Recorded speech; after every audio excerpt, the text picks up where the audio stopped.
How much patience should Alex Golesh be given in year one? In the world full of podcasts, he's the undisputed heavyweight champion of hot takes, an Auburn sports homer, master of the boog, and message board legend. Get your buttons buttoned and your hats flattened because the Top Button Podcast is about to kick off. And you don't want to miss your courtside seat. Now, here's your host, Charlie Five. Yes, sir. We're back. It's another episode of the Top Button Podcast. I'm your host, Kyle Rush, a.k.a. Charlie Five, and we are ready to get after it. Happy Thursday. Today's show is brought to you by Ford Stokes with Active Wealth Management. If you want to start working on your retirement today, guess what? You need to start doing it before you actually retire. You can actually book a consultation. Only people that listen to the show can do this at calendly.com/Ford Stokes. You can book an appointment. It's already been done a few times with some of you guys, so keep doing it. Keep showing Ford Stokes how much you appreciate what he does for the show and show him some love. And you can trust that your money will never go to Alabama's NIL. Huge Auburn guy. It's Ford Stokes with Active Wealth. How much patience should Alex Golesh be giving year one? We're going to talk about that on actually have a patience meter scale. How about that? And we're going to talk about that. We're going to talk about Lane Kiffin and Steve Sarkisian and how ridiculous they've been over the last couple of days.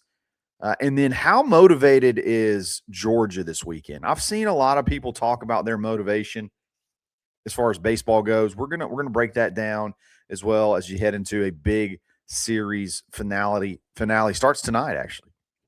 Let's jump right into it. Year one, I got pressure, patience. It's all kind of related. If you don't have much patience, that means there's a lot of pressure. You know what I mean? If there's not much patience given to Alex Golesh, that means there's a lot of pressure. But our boy Brad Crawford from CBS, and I got to get handed to Brad Crawford, off-season content monster. Thank you, Brad Crawford, for all you do. You're a real one. He puts out a list of college football's first-year head coaches, and he created a patience meter. Let's go over the patience meter first. Number one, it's on a scale of 1 to 5. All right. If you're a 1, you're an understandable multi-year rebuild. So essentially no expectations. Number 2, plenty of runway for future progress. So maybe not quite no expectations, but hey, it's not a terrible spot, but we understand it's going to take some time. Number 3, hey, commence bowl eligibility after a roster overhaul. Hey, it's good enough to win a bowl. It's good enough to get to a bowl game. 4, expectations are high and potentially unrealistic. And 5, win big now given the resource allocation. We're going to start with obviously where he has Alex Golesh ranked on this particular list. And then I'm going to give you some examples of guys that kind of fit in some of the other criteria so you can have some context. But he has Alex Golesh as a 3. Remember, 3 is, hey, commence bowl season, baby. Yeah, you've had a roster overhaul, but it's good enough to make a bowl. I don't necessarily disagree with that. He says Auburn didn't make this hire for a slow, methodical rebuild. I totally agree. The Tigers want immediate traction in the SEC arms race. Golesh's offensive track record creates intrigue, especially with tempo and quarterback development. But contending for a national title in year one remains a steep climb given roster turnover and league depth. Realistically, playoff contention is the ceiling, not a championship run. Still early. Competitiveness against Georgia and Alabama will define whether belief in the new era takes hold quickly, especially once this roster is flushed of former South Florida players after this season. You know, when I first went into this, I thought 3 was too low. I really did. But when you read this synopsis, this is almost exactly how I feel.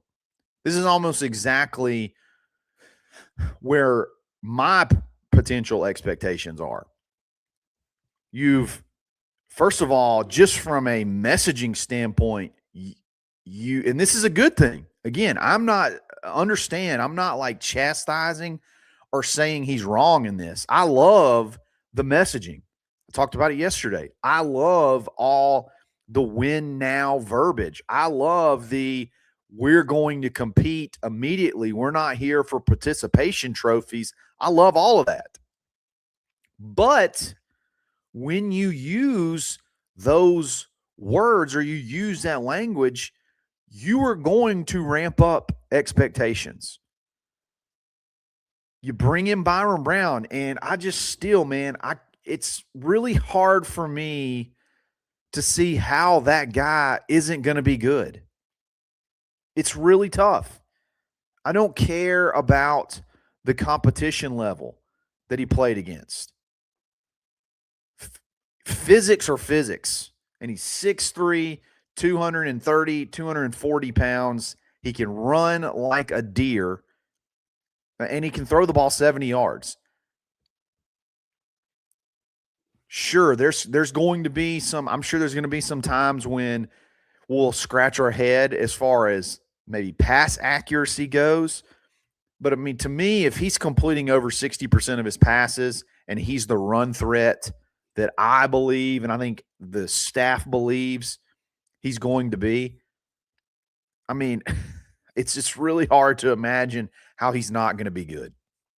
Unless just the offensive line, I guess, is terrible and he's running for his life. But I think even his presence back there is going to have to make defenses respect him, and in turn, that's going to make the offensive line better.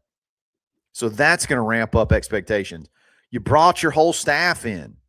You brought a lot of your key offensive guys in from a personnel standpoint. The offense that was like the number 3 overall offense last year in the country. That's going to make expectations higher. I like that. I agree completely that the ceiling is probably making the playoffs. You know, if you back into a 9-3, something like that, just because of the schedule so tough, 9-3, and then other teams around you lose the games you need them to lose, and you kind of sneak your way into the playoffs. That's probably the ceiling. And I think that's fine.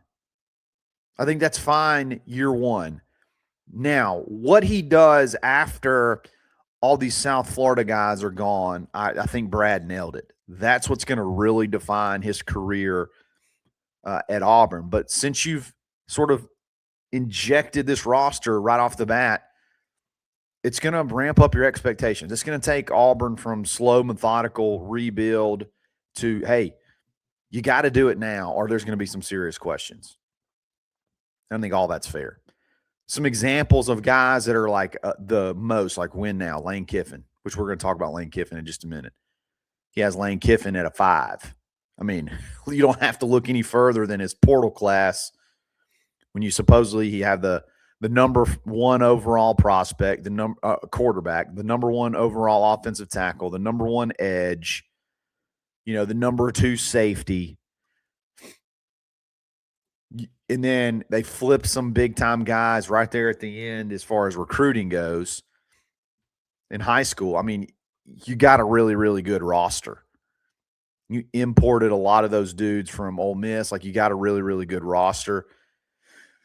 And LSU's not ever really been known to be patient.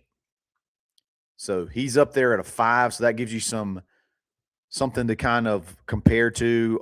Alex Golesh is kind of at a 3 right there in the middle. Lane Kiffin's in win now mode. And then like an example of, we understand it's a long, slow rebuild. Pat Fitzgerald at Michigan State's at a 1. So that gives you some,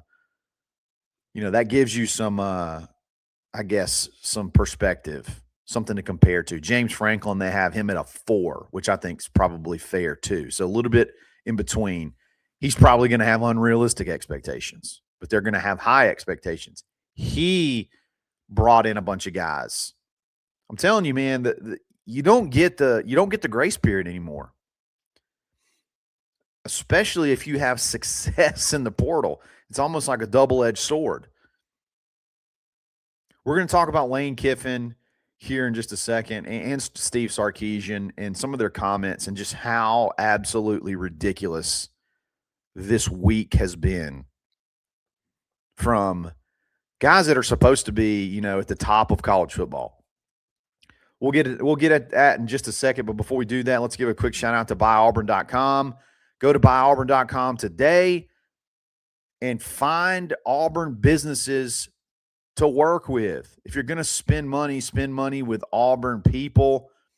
We just got our top 30 businesses, and we're adding new ones every single day. Check them out today. It's not just in Auburn. It's all across the Southeast right now, and hopefully eventually we'll get across the whole country. So whenever you're traveling, first thing you do is you go to buyauburn.com. Hey, are there any Auburn businesses here? Let's do business with Auburn people. And then if you want to list your business, it's $1 a day. Check it out. It's less than $1 a day. Sorry. Check us out. It's buyauburn.com. If you need a good real estate agent, speaking of Buy Auburn, hit me up. Kyle Rush at kw.com. Got a ton of investment opportunities very, very quickly down the pipeline. If you want to have some game day rentals, or you just want to look for student rentals, things like that, or hey, if you're looking to buy, build, or sell in this area, I'd love to help you out. It's Kyle Rush at kw.com. We'll be back right after this.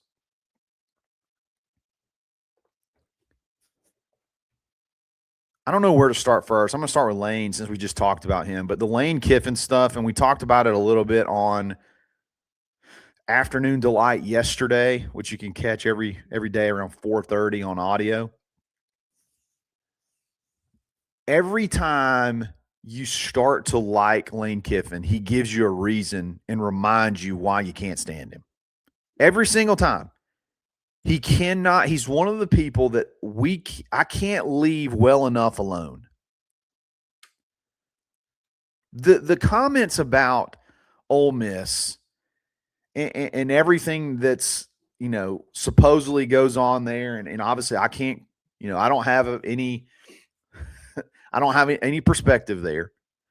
I'm sure it does. I'm sure it happens at a lot of teams, campuses in the SEC.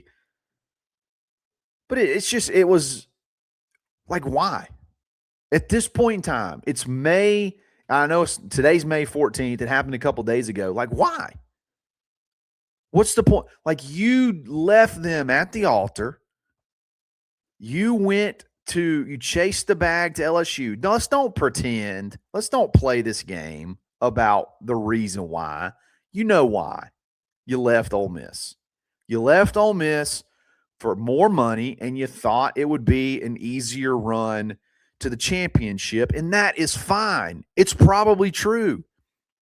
You're going to have an easier road, I think, to the playoffs at LSU, being able to load up a roster than you would at Ole Miss. But it's from a geographical standpoint. It's from a money standpoint. It's from a prestige standpoint. Let's just be honest. LSU's a little bit, up there, a little bit higher prestige level than Ole Miss. Why are we throwing them in the mud when you broke up with them? There's people out there like that too. Like, you break up with somebody. It's always blown my mind. If you dump somebody and then you get mad at them for like moving on with their life, especially if they start having some success, then it makes you really mad. Like, that's psycho. That's psycho behavior. And we've all dealt with that from both genders at some point in time, or had a friend that's experienced that. Like, dang, she dumped me. I'm going out on a date now, and now she's blowing me up and telling me how big of a piece of crap I am. I'm like, whoa, you dumped me. and it happens both ways. Lane is a psycho. I mean, he is a 100% psycho. That is what you sign up for. I'm sure there's going to be some fun times And there are going to be times where he reminds you that he's a psycho. And then let's switch gears to Sark. Another one, like, why is Ole Miss, like, first of all, I'm mad at both of these guys because they're making me defend Ole Miss, which pisses me off because I don't want to.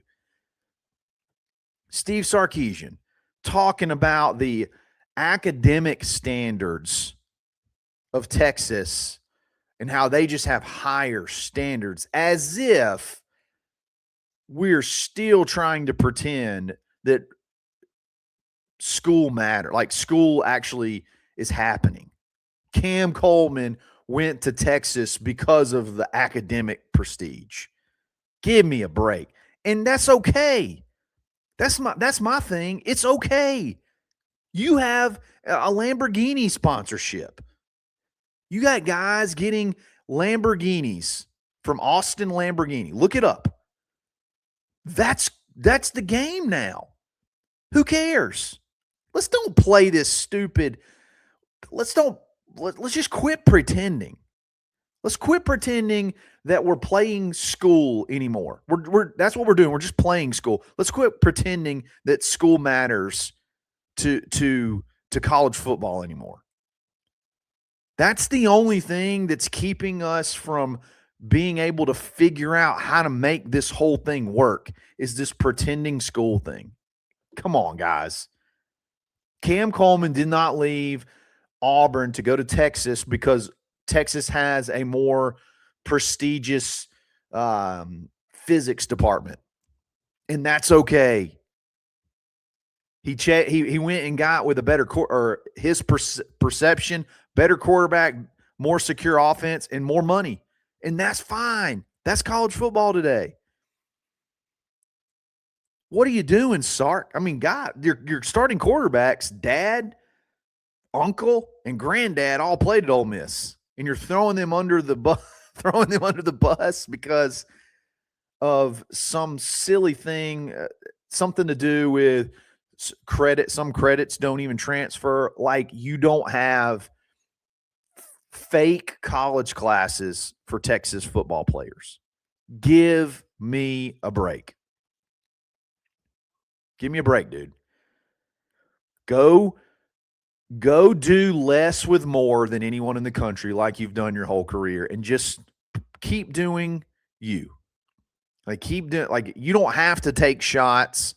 You got your own stuff to worry about.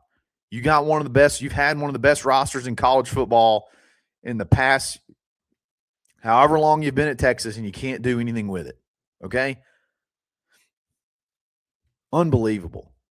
Two guys at the top of the league, at the top of their careers, throwing haymakers at Ole Miss. And all Ole Miss has done is dumped all their resources behind a psycho, and they got left at the altar. The one chance they had a really, really good opportunity to win a national championship, dude jilts them, leaves them at the altar that they gave everything they could. And now they're taking haymakers from two guys from the top of the league. I don't get it. And I'm mad at both of y'all for making me defend Ole Miss. College football is wild. But, hey, I tell you what, it's awesome for me. I appreciate it. Thank you. UGA motivation for baseball this weekend. Obviously, Auburn takes on number 4 versus number 5. Number 4, Georgia, in the top 25. Some people have talked about the potential of Georgia possibly not being super motivated because they've got everything locked up and, blah, blah, blah, blah, blah. And I understand they do have the SEC regular season locked up. They do have the number 1 overall seed in the SEC tournament locked up.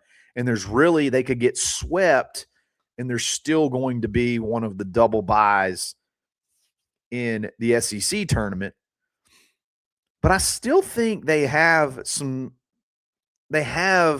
a little bit to play for from a national seed standpoint, because I understand they're number 5 in the AP poll, but they're all the way down to number 16 in the RPI. They've not had a extremely tough schedule. As a matter of fact, their strength of schedule is 62 in the country. I'm sorry, 56 in the country. So I don't know how they do that. I don't know if you can leave, if a top 5 team doesn't get a top 8 seed, top 5 in the AP poll because of their RPI. Like, I don't exactly know how that works, and I don't even really know how much they could actually jump up in RPI just by, I guess if they came here and swept Auburn, that would probably shoot them up a good bit. I don't know if it gets them all the way into the top 8, but there's still a good bit to play for Georgia because, you want to leave no doubt. You want to leave no doubt that you're going to be, one of those top 8 seeds. And as good as Auburn's been, you're number 5 in the top 25, which that's going to change because of the loss to Jacksonville State. Okay. So they're going to drop some now, depending on what happens this weekend. Auburn's number 2 in the RPI. They're number 5 in the AP with a loss. So they're going to drop. So there's a bunch of motivation for Auburn to have success this weekend too. I think it's going to be an unbelievable series. I don't think anybody is taking anything lightly in this series. And throw in the rivalry, which I don't know if Auburn and Georgia baseball is as big of a rivalry, if they care as much or anywhere near what they care for football. But I think it's going to be a good series. Starts tonight. I'm thinking it's about that time to start doing barn casts for baseball. So y'all be on the lookout. I don't know if we'll do the full game, but at some point in time, we may jump in there and finish the thing off with a barn cast. And then it may be something we carry the rest of the season through postseason. So y'all let me know what you think about that. Guys, thanks for joining. Thanks for listening. Don't forget to like and subscribe. It helps. Comments help. All that helps the algorithm, helps more people see these videos. Y'all have a great rest of your day. We'll talk again soon. It's another episode of the Top Button Podcast. Stay buttoned. Thanks for listening and drive home safely.